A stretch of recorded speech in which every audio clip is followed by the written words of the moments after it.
Hello everyone, welcome back to my channel GS question paper. आज के इस video में हम लोग जो क्विज सॉल्व करने वाले हैं वह सिंधु घाटी सभ्यता यानी कि हड़प्पा सभ्यता के बारे में है।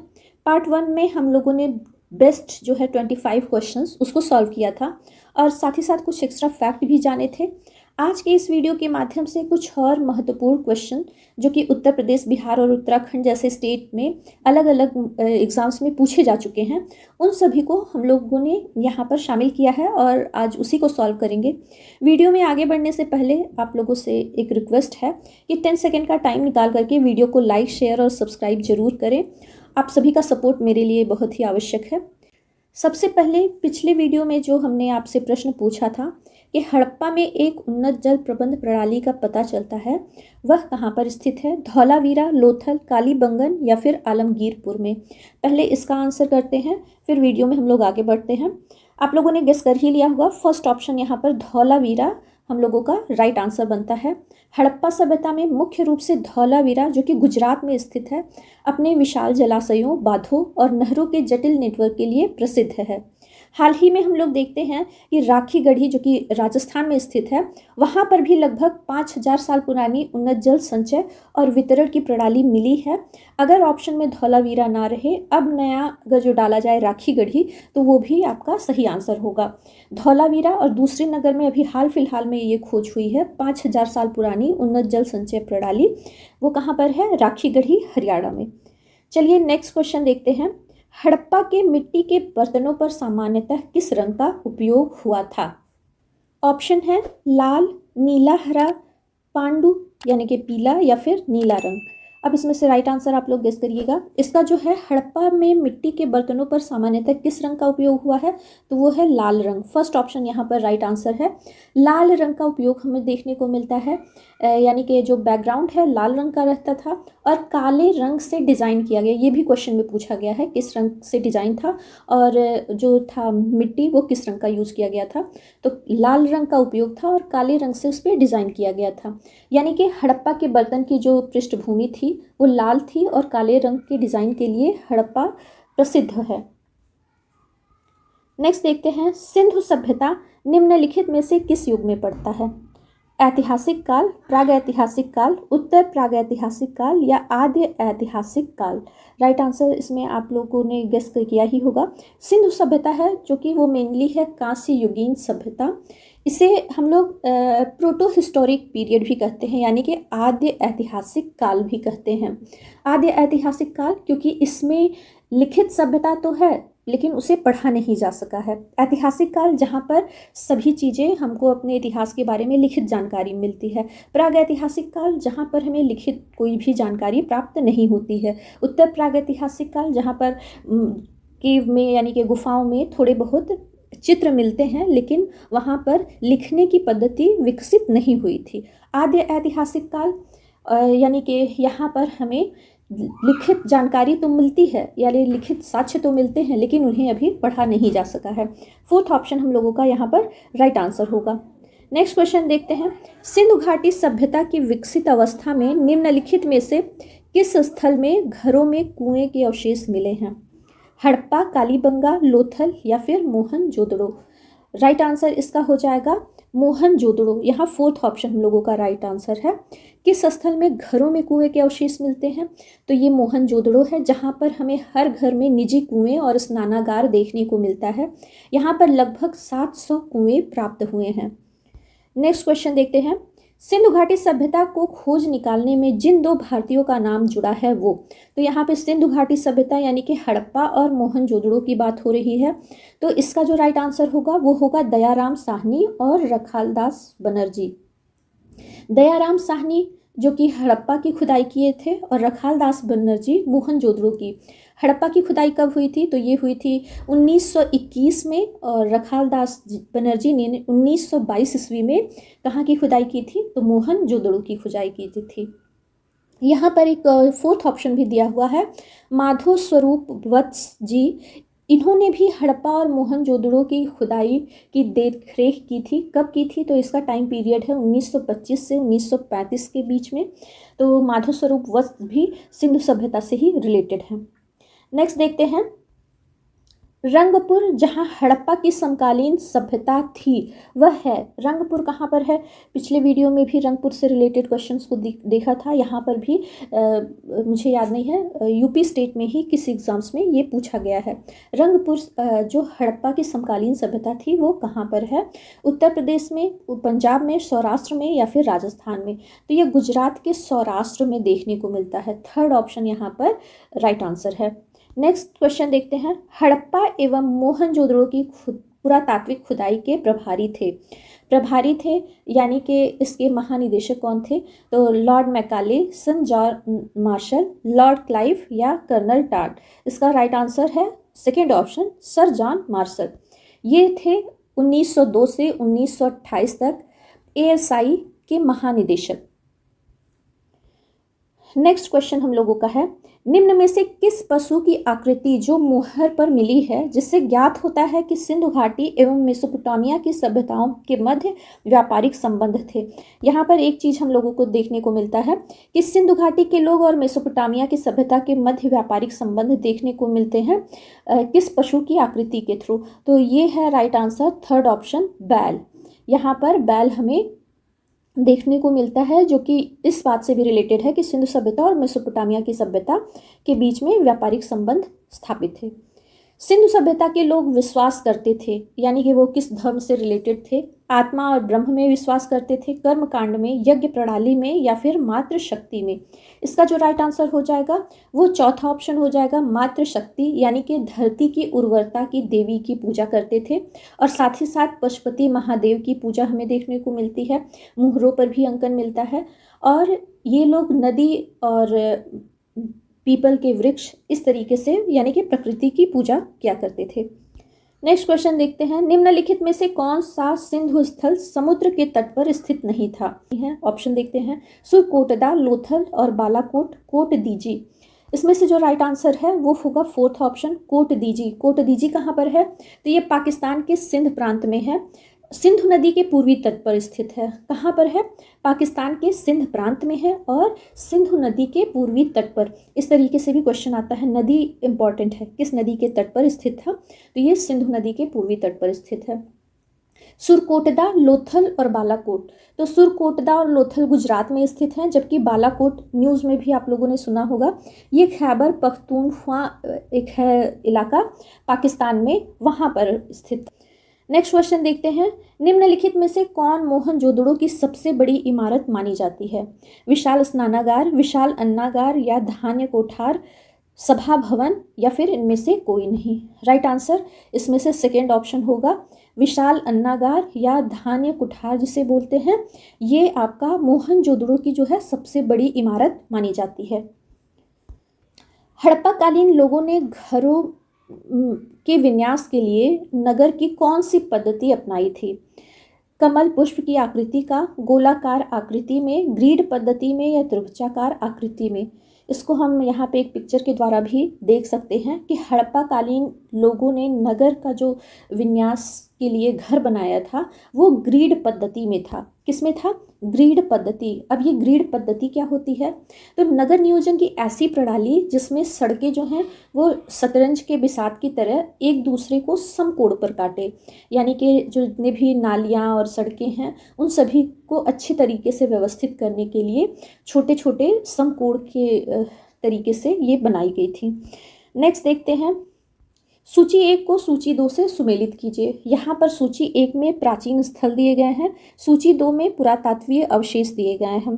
कहाँ से ये प्राप्त हुए हैं? ए है लोथल, अगर जो इसको हम लोग मिलाया जाए, लोथल गोदीवाड़ा था, तो यहाँ पर जो होगा लोथल जो होगा वो होगा गोदीवाड़ा, यानी कि डॉकयार्ड था, सेकेंड ऑप्शन। तो यहाँ पे चारों ऑप्शन में सेकेंड ऑप्शन हमें केवल 2 में ही देखने को मिलता है, यानी कि सेकेंड ऑप्शन हम लोगों का राइट आंसर हो जाएगा। यहाँ पे पहले से ही हमें पता चल गया।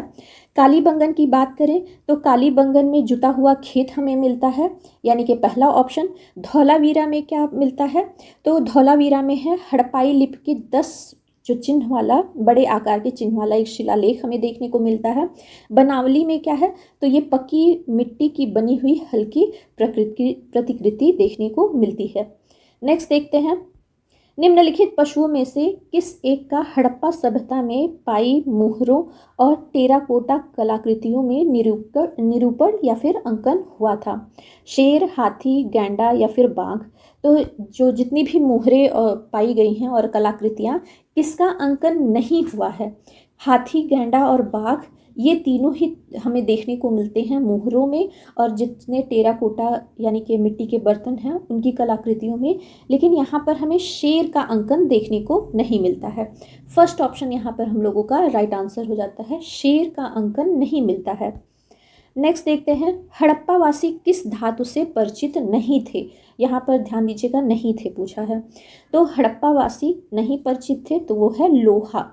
सोना, चांदी, इससे वो लोग गहने बनाते थे, आभूषण। तांबा, कांसा, टीन और सीसा, इन सभी से वो परिचित थे, केवल लोहे से परिचित नहीं थे क्योंकि लोहे का कुछ भी अवशेष हमें देखने को नहीं मिलता है। नेक्स्ट देखते हैं, निम्नलिखित में से किस हड़प्पा कालीन स्थल से युगल शवाधान का साक्ष्य मिला है? दो जगह से मिला है, लेकिन सबसे ज़्यादा हमें मिला है लोथल, कालीबंगा, बड़ावली या फिर हड़प्पा से। तो इसका जो राइट आंसर हो जाएगा वो होगा फर्स्ट ऑप्शन, लोथल से हमें हड़प्पा जो स्थल है उससे युगल शवाधान का साक्ष्य मिला है। अब इसमें अगर जो हम बता दें, कालीबंगा से भी युगल शवाधान हमको देखने को मिलते हैं। ऑप्शन में लोथल ना रहे और दूसरा कोई ऑप्शन रहे तो वहाँ पे कालीबंगा सही होगा, लेकिन लोथल में सबसे ज़्यादा हमें युगल शवाधान देखने को मिलता है। यहाँ पर राइट आंसर लोथल होगा। नेक्स्ट देखते हैं, कपास का सर्वप्रथम उत्पादन या सिंधु क्षेत्र में हुआ था जिसे ग्रीक या यूनान के लोग किस नाम से पुकारते थे? तो कपास का पूरे दुनिया में कपास का अगर जो खेती करने को हुआ या फिर दुनिया में कपास का सर्वप्रथम उपयोग हमें सिंधु सभ्यता में ही देखने को मिलता है।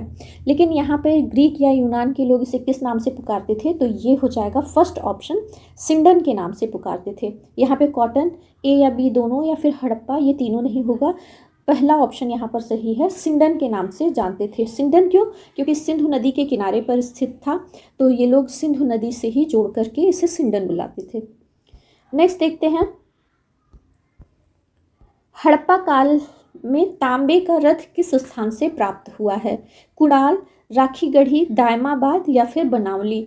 चारों ही बेहद इम्पॉर्टेंट जो है क्षेत्र हैं हड़प्पा काल से, लेकिन जो तांबे का रथ प्राप्त हुआ है वो प्राप्त हुआ है आपका दायमाबाद, महाराष्ट्र से। थर्ड ऑप्शन यहाँ पे हम लोगों का राइट आंसर हो जाता है।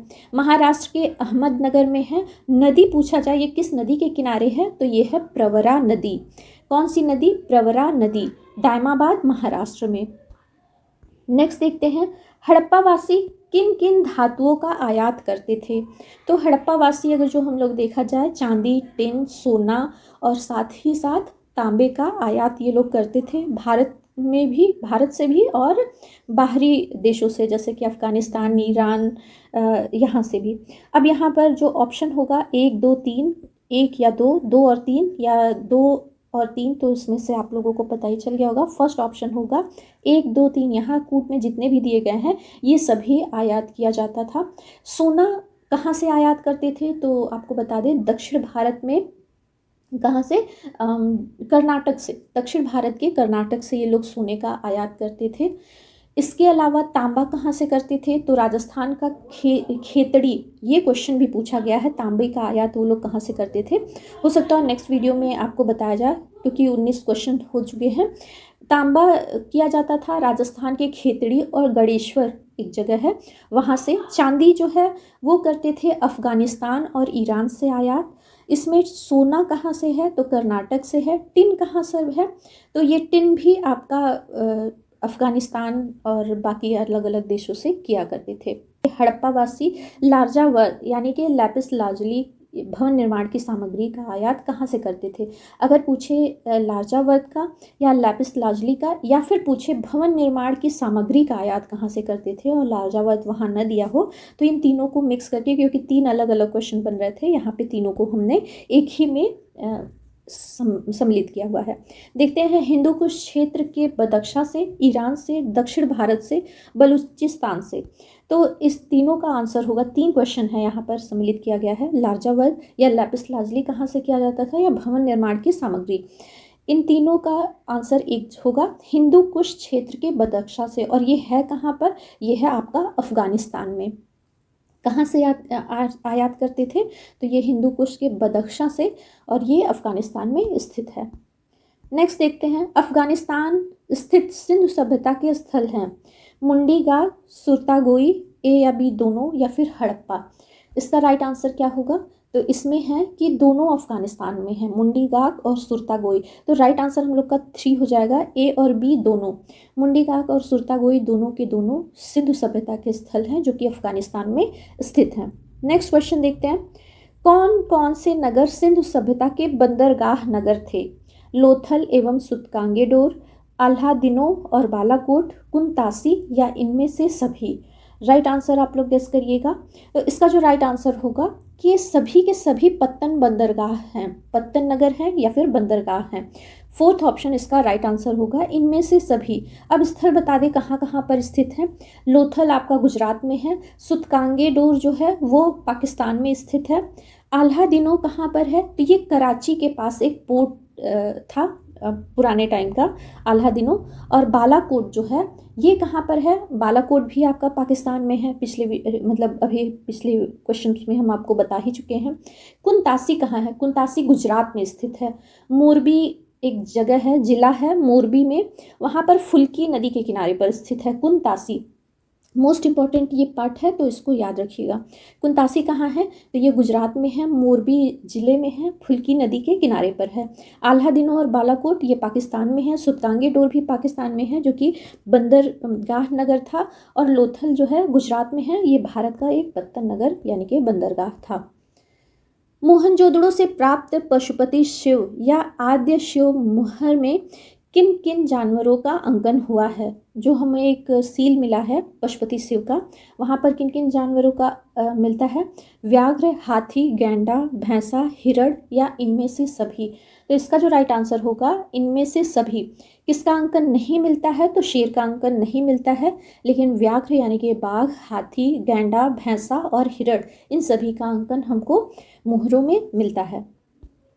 नेक्स्ट देखते हैं, किस हड़प्पा कालीन स्थल से नृत्य मुद्रा वाली स्त्री की कांस्य मूर्ति प्राप्त हुई है? मोहनजोदड़ो से, कालीबंगा से, हड़प्पा से, या बनावली से? राइट आंसर इसका गेस करिएगा। जो नृत्य मुद्रा वाली स्त्री की मूर्ति मिली है कांसे की, वो प्राप्त हुई है आपकी मोहनजोदड़ो से। फर्स्ट ऑप्शन यहाँ पे जो है हम लोगों का राइट आंसर है। नेक्स्ट क्वेश्चन हम लोग देखते हैं, किस हड़प्पा कालीन स्थल से पुजारी की प्रस्तर मूर्ति प्राप्त हुई है? इस पिक्चर को अगर जो आप लोग देख रहे होंगे तो एक मीम्स मैंने देखा था जिसमें इसको कंपेयर करते हैं अभी पीएम मोदी से। तो ये है हड़प्पा, मोहनजोदड़ो, लोथल या फिर रंगपुर, कहाँ से ये प्राप्त हुआ है? तो ये पुजारी की जो प्रस्तर मूर्ति प्राप्त हुई है वो भी आपकी प्राप्त हुई है मोहनजोदड़ो से ही। किससे बनी हुई है अगर जो पूछे तो ये स्टीटाइट यानी कि सेल खड़ी से बनी हुई है, जो कि एक मुलायम पत्थर होता है, वहाँ पर इसे उकेरा गया है। मोहनजोदड़ो से ये प्राप्त हुई है। अब 25 क्वेश्चंस हम लोग सॉल्व कर चुके हैं। ये आपको एक एज अ होमवर्क समझ लीजिए। नेक्स्ट वीडियो में हम लोग और क्वेश्चंस को सॉल्व करेंगे। यहाँ पर आपको बताना है कि किस सिंधुकालीन स्थल से एक ईंट पर बिल्ली का पीछा करते हुए कुत्ते के पंजे के निशान मिले हैं? हड़प्पा से, मोहनजोदड़ो से, चहुंदड़ो या फिर लोथल से? इस क्वेश्चन का आंसर आप लोग कमेंट्स बॉक्स में दीजिएगा। मिलते हैं हम लोग नेक्स्ट वीडियो में, तब तक के लिए बाय बाय।